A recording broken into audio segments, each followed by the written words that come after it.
Write Me Poetry Publishing presents G. Norman Lippert Interview Part 2. I just finished my latest book, which I haven't released yet. It's called Sigil, and it's probably, I've mentioned this to you.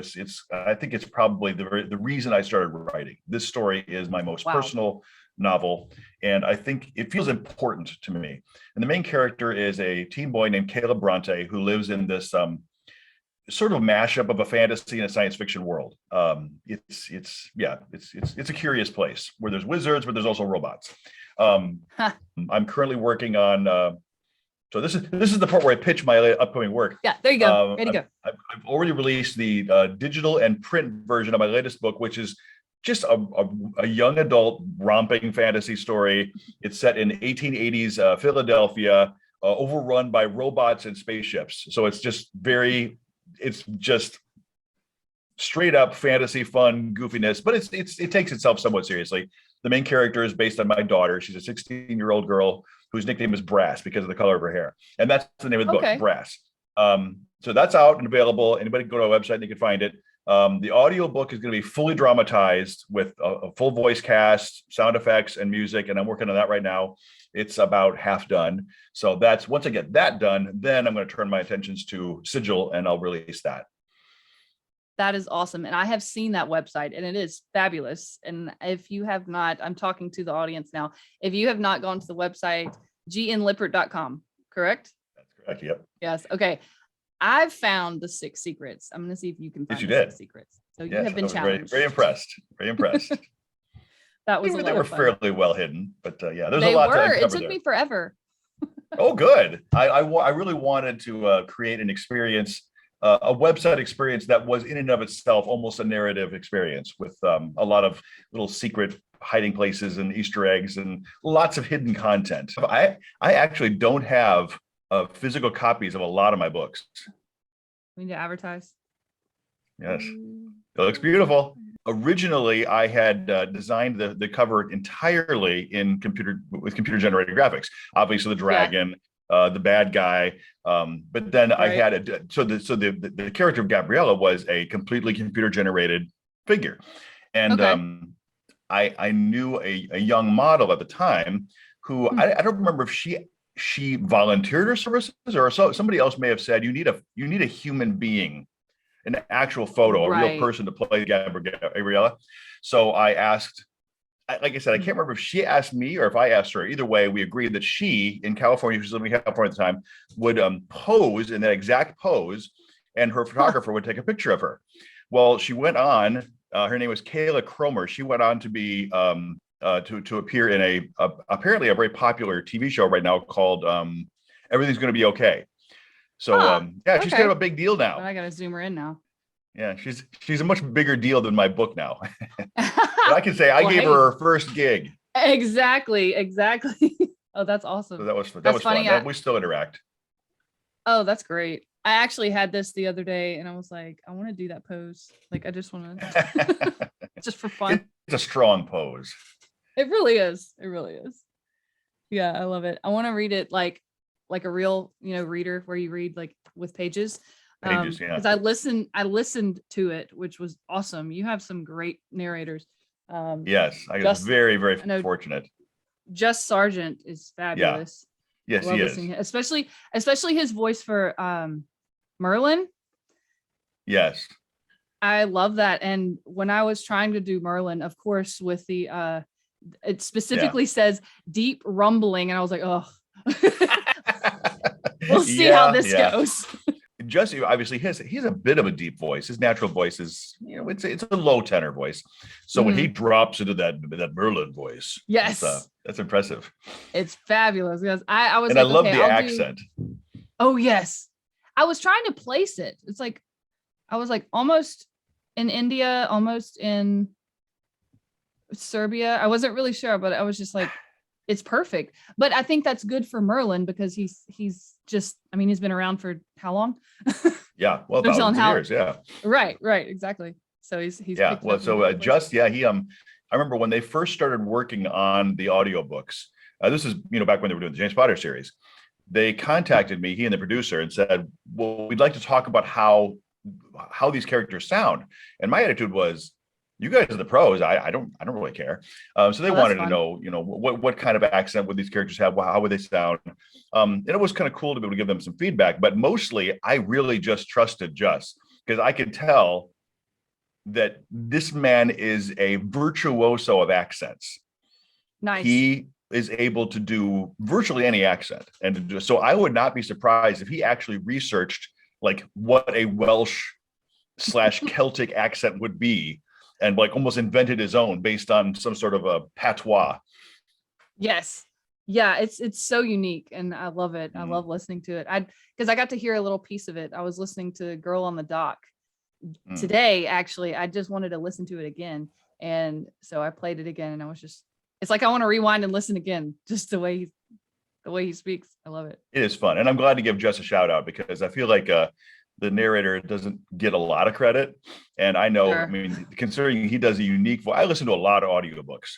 And most of the time, I don't feel like the narrators take great pains to create distinct voices for all the different characters. Sure. They differentiate between a male and a female voice for the most part. And that's fine. That's fine.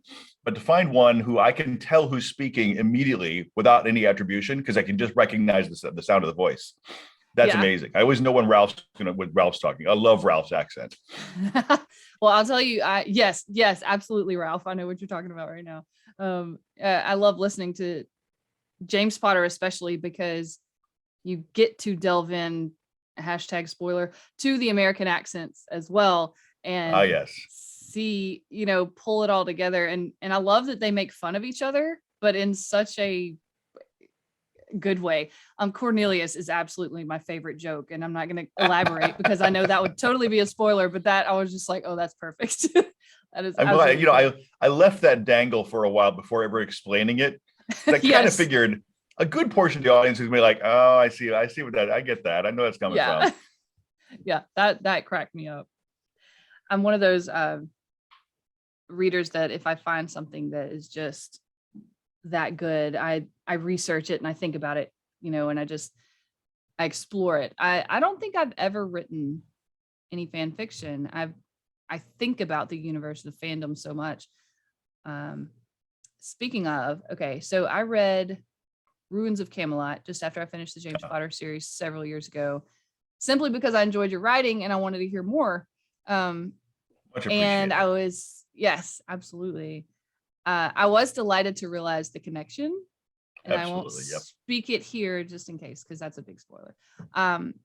We could say that it ends up being a story that explains the founders and some of what happened in the prehistory of the Harry Potter stories.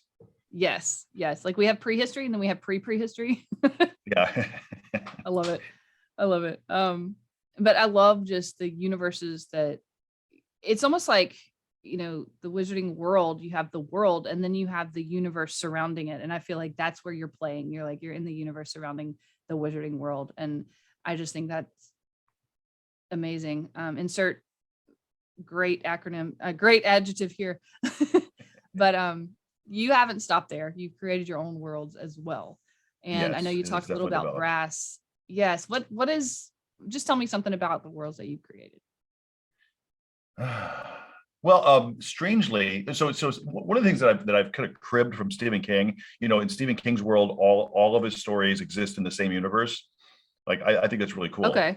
And I really like that. I think all my stories all exist in the same in the same universe, even Sigil, which is a completely fantastical world.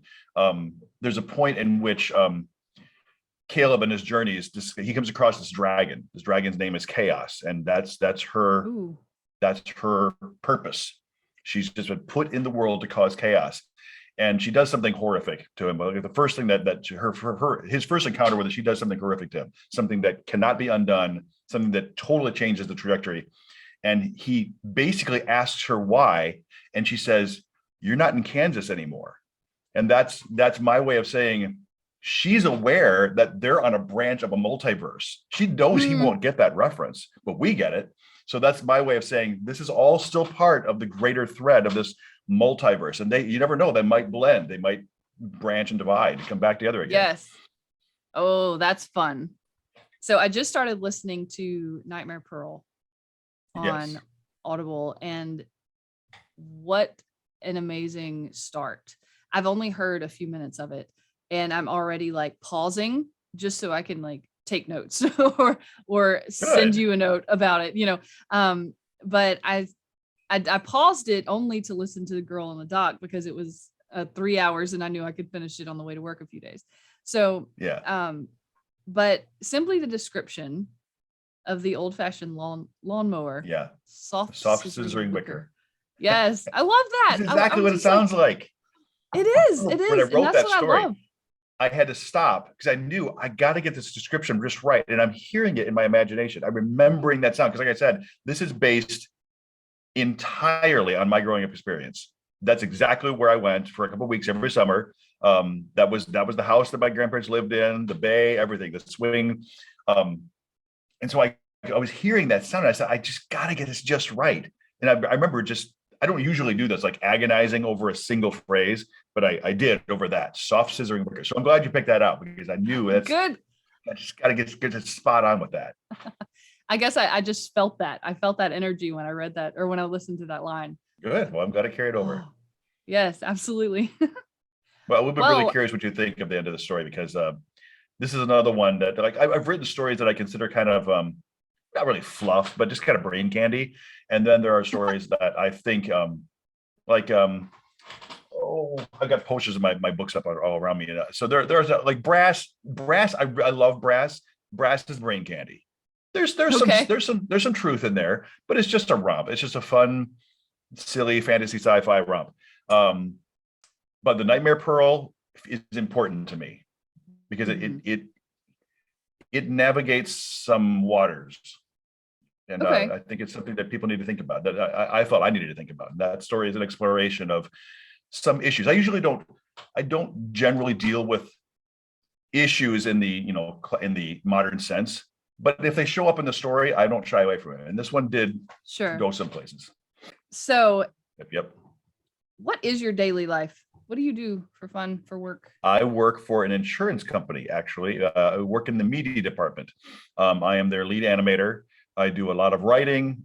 So I write content and I design and I direct and I animate content for commercials and external communications, as well as for internal training. And amazingly, it's kind of fun. There's a lot of times that I really enjoy my work. Yeah, I mean, getting paid to create, that alone is a win. Absolutely. The challenge of making insurance interesting or amusing, that's no small feat. But I enjoy it. Well, that is good to know. I guess that could have been one of the first questions, but it wasn't. You can mix it up. You can edit it and stick it on the front. Great first question. Thank you.